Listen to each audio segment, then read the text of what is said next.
If you would think anybody would not be fucking natural, it's that guy. How does he still look like he does? Insane. The Cuban fucking athlete program. That's how. He's grappling. He's taking a grappling match in Britain against a grappler, Owen Livesey. So we'll see him have a grappling match. Owen's a beast.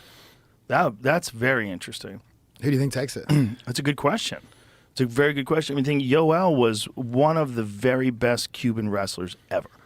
I mean, he's a fucking tank. Yeah, silver medal at the Olympics. Adam Saitiev beat him, right? Yeah. Yeah, I mean, he's a monster, man. And physically, he's just such an imposing force. Like Luke Rockhold said that it hurt, and Robert Whitaker said the same thing. He said it hurts when you hit him. It's like he's made out of metal. Probably hurts when he kisses you as well. After he knocks you out? Yeah. That was rough. That's a rough way to go. Well, Luke likes to talk shit, and you talk shit to that guy. I love you. He did the salsa dancing for the press conference. That was the best too, picking women out of the crowd. You wouldn't want him to take your missus. You'd be like, fucking sit back down. I know, exactly.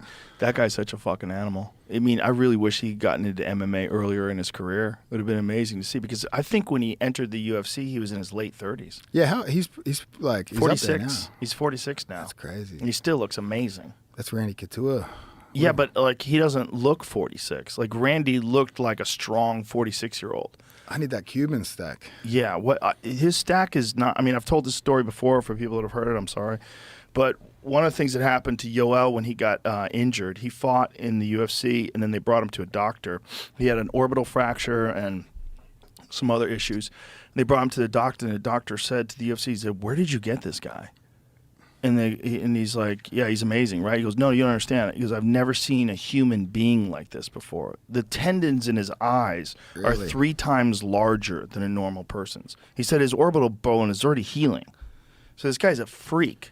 How do I get to that level? I think you got to be born in Cuba, and then they start messing around. Those shitty convicts genetics from Australia. Well, I just wonder what they do in Cuba for their athletes. Do you know what I'm saying? I mean, without casting any aspersions in terms of performance-enhancing supplements.